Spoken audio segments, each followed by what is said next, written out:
Magandang umaga sa ating lahat, mga minamahal kong mga kapatid, at sa ating mga ginigiliw na taga-subaybay. Purihin natin ang Diyos na buhay, na buhay. Amen? Amen. Amen. Pagpatuloy natin. Ang paksa natin ngayong umaga ay napapanahon. No?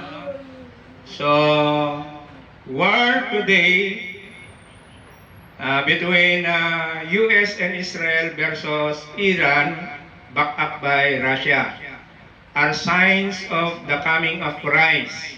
So itong kasalukuyang digmaan ngayon ay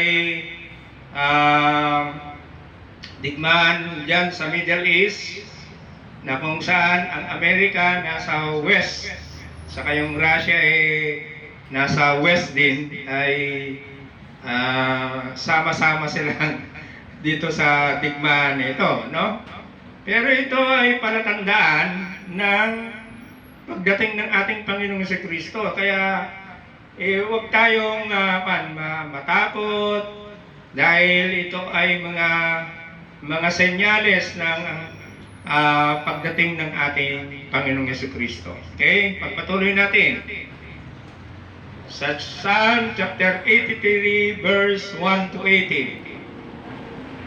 Ito ay sinulat ni Haring David, o si Propetang David, na bago pa mangyari yung mga panahon na yon. They are making secret plan against your people. Sino yon? Yung mga Israel.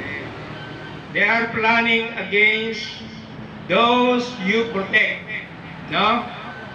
Come, they say, let us destroy their nation, so that Israel will be forgotten forever. So, sino yung bansa ngayon na malaking bansa na tinetreaten niya yung Israel, no? Death to Israel and death to America. Bakit kaya nadamay yung Amerika? Kasi ang Amerika, tinutulungan niya, bine-bless niya ang Israel. No? Tinutulungan niya ang Israel. Yan ang posisyon ng Amerika. Sa ngayon, ang presidente ng Amerika ngayon ay nakafocus yung kanyang atensyon o yung tulong militar sa bansang Israel. Ngayon, ano naman yung bakit nila didigmayin yung Iran? Kasi nung mga nagdaang araw, nagbigay ng 10 araw si President ng Amerika na sila'y magkaroon ng negosyasyon tungkol sa nuclear weapon. Kasi ang Iran, nagde-develop siya ng nuclear weapon para yun yung gagamitin niya so that Israel will be forgotten forever. So yung Iran, nagde-develop siya ng nuclear weapon para sirain niya ang bansang Israel.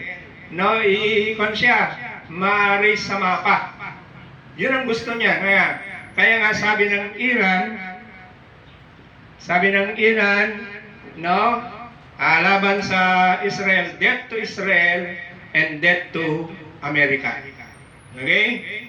For all you know, mga kapatid, ang Amerika, ang mga bilyonaryo na mga nandyan ay mga Hudyo. Yung nasa World Bank na nagfi-finance sa buong mundo, karamihan doon ay mga Hudyo. Kaya nga ang Amerika ay ganyan na lang ang pagtulong niya, pag-bless niya sa bansang Israel. No? So ang bansang Israel ay powerful din ang Amerika. So ganyan yan. So yun, kung bakit nagkaroon sila ng negotiation tungkol sa production ng nuclear weapon. Ngayon, umayaw ang Iran doon kasi binigyan siya ng ultimatum na 10 araw. No, pagkatapos noon, hindi naging sincero ang Iran, yun na nga. So ang Amerika at sa pamamagitan ng Israel ay inatake na yung Iran. No? Kung tignan ninyo yung mga video ngayon, sabi ni ng presidente ng Amerika ay ito panahon na ninyo mga Iranians na sa inyo naman magkaroon kayo ng kalayaan ngayon doon sa kasalukuyang namumuno, no? Ayan ang kwento nito, no? Pero yun ay palatandaan ng pagdating ni Kristo Jesus. Pagpatuloy natin. Yan. Yun ay mga palatandaan ng pagdating ng Panginoong Jesucristo. Kaya nga sabi ng ating Panginoong Jesucristo sa Mateo 24:3, as Jesus sat on the Mount of Olives, the disciples came to Him in private. Habang umuupo ang ating Panginoong Jesucristo sa bundok ng Olibo, ay pinuntahan siya ng mga kanyang alagad. Okay. Sabi ng mga alagad, tell us when all this will be, they asked. And what will happen to show that it is the time for your coming and the end of the age. Kasi, pagdating ni Kristo Jesus, yan na yung end of the age. No? Okay. Sa ating mga pag-aaral, pagdating ni Kristo, yun ay digmaan yun. No? Digmaan na may impero na binubuo ng 10 hari. Yung impero na yun, yun yung the 7 head of the beast, which is the last empire. Doon darating si Kristo Jesus, no? Kung maalala ninyo yung statue, yung bato bumagsak doon sa paanan ng statue, paanan na merong 10 tus doon, at sa pamamagitan ng pagbagsak ng bato na yon ay nawasak yung rebulto. Yun ang ibig sabihin ng pagdating ni Kristo Jesus. So panahon ng impero ng halimaw. Pagdating niya, sisirain niya yon. Okay? So yun yung mga palatandaan. No? Ano yung palatandaan ngayon nakikita natin? Countries will fight each other. Kingdoms will attack one another. Kaya nga, US and Israel versus Iran backed up by Russia. There will be famines and earthquake everywhere. So kung may digmaan, lalo na ngayon sa Middle East, siyempre tataas yung presyo ng langis. Pag tumaas yung presyo ng langis, yun yung crisis ngayon, yun yung famine. So magkakaroon tayo ng taggutom. So ibig sabihin, krisis sa ekonomiya natin. So pag tumaas yung gasolina, pamasahe, mga bilihin, mga pangunahing bilihin ay tataas. Kaya ngayon, there will be famines. Okay? And earthquakes everywhere. Yun yung mga palatandaan ng pagdating ni Kristo Jesus. Pero, sabi ng ating Panginoong Jesucristo, dito sa Book of Revelation 3, chapter 3, verse 10, because you have kept my commandment to endure, kaya nga, nandito tayo, ibig sabihin, tayo ay matatag, nandito tayo, at alam natin, sa pakikinig natin, alam natin kung ano yung nangyayari sa sanlibutan natin. Okay, because you have kept my commandment to endure, I will also keep you safe from the time of trouble. Ito yung digmaan nito ay time of trouble ito, which is coming upon the world to test all the people on earth. So yung mga pagsubok sa atin, no, worldwide, ay yun ay itinakda na yun, na darating sa atin yun. Ngunit huwag tayong mabahala. Dapat tayo ay matatag, tayo ay mananalangin, upang sa ganon tayo ay magiging safe, no, sa panahon ng mga pagsubok sa ating buhay, no? Yan, Revelation 3:10. Tayo'y iingatan ng ating Panginoong Jesucristo. Ngayon, sa Matthew chapter 24, verse 29 to 30. Soon after the trouble of those days. Ito na, no? Ano yung mga trouble? Digmaan,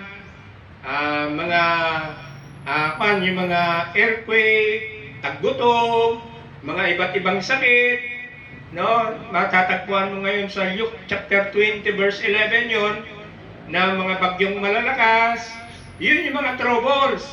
Magmula pa noon, pagkatapos namatay si Kristo Jesus, marami ng trouble. Ang mga Israelitas, kahit sa buong mundo, kaya nga meron tayong mga different wars, no? Digmaan ng sa Amerika, digmaan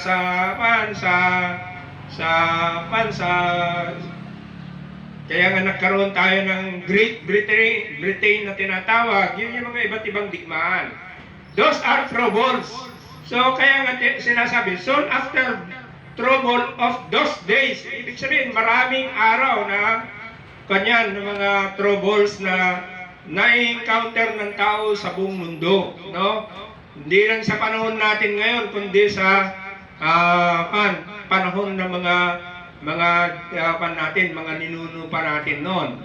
So yung mga magulang natin ay naka-encounter sila ng mga trouble, yung Second World War.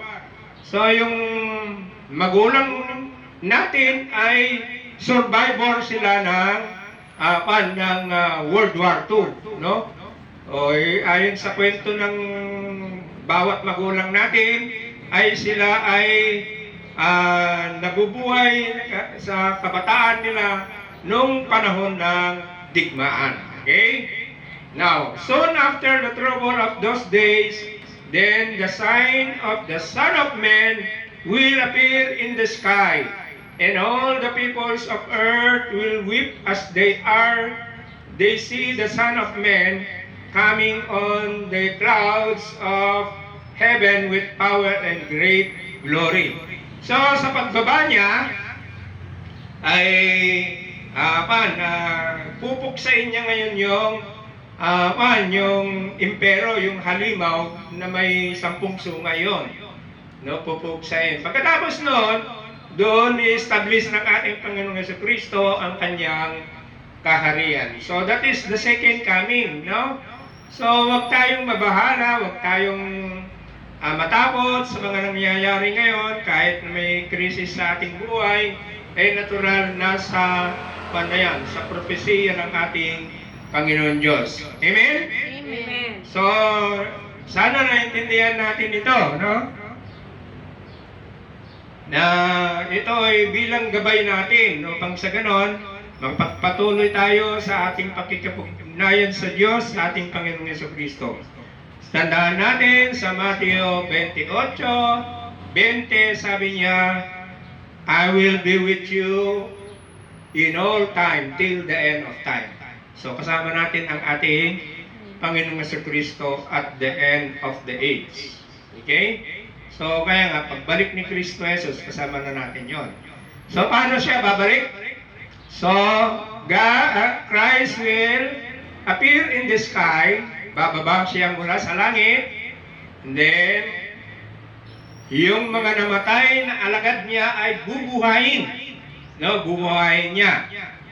Tapos yung mga nabubuhay sa panahon ng pagdating niya, sasalubungin din nila ang ating Panginoong Jesucristo sa alapaap. No? At kasama ng ating Panginoong Jesucristo na pupuksain niya yung halimaw, and that is the end of the age. Amen? Amen. And God bless us all. Amen. Amen. Amen.